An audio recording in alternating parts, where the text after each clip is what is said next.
When you lift weights, you create tiny tears in your muscle fibers. This is called a mechanical tension. Your muscles are made of protein filaments, and when you contract them against resistance, some of those filaments are going to break.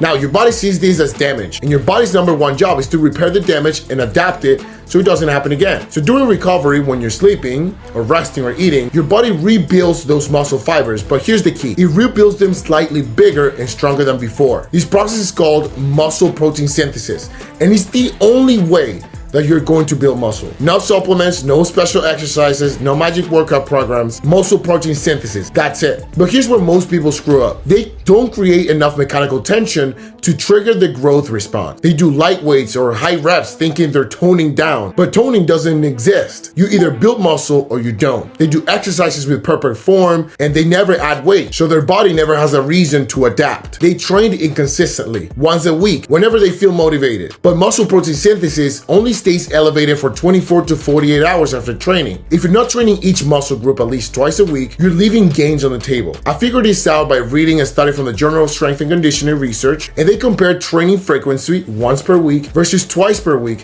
versus 3 times per week. The result? As long as the total week volume was the same, training a muscle twice per week produced better results than once a week.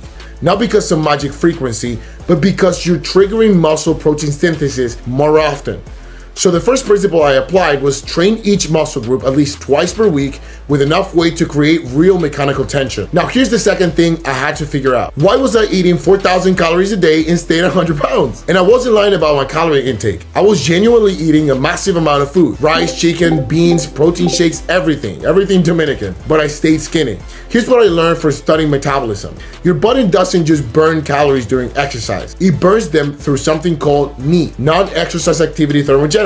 That's all the movement you do that isn't formal exercise. Walking around, fidgeting, talking with your hands, typing, even just maintaining posture while sitting. Some people have naturally high NEAT. They're always moving, always fidgeting, always burning extra calories without even realizing it. I was one of those people, and I would eat 4,000 calories, but I was probably burning 3,800 to 3,900 through a combination of my base metabolism plus unconscious movement. I signed up to so many sports as soon as I came into this country and extra activities that kept me in school until 7 p.m. I was taking the last bus because I wanted to get into college, and I didn't even speak English. So it was a challenge for me, and I was burning so many calories throughout the day that I wasn't realizing. So I was barely in a caloric surplus, maybe 100 to 200 calories above maintenance. That's not enough to build significant muscle growth. A study published by the American Journal of Clinical Nutrition found that to maximize muscle growth, you need a calorie surplus of 300 to 500 above your maintenance level. Less than that, and growth is very slow. More than that, and you're just gaining fat. So I made a change.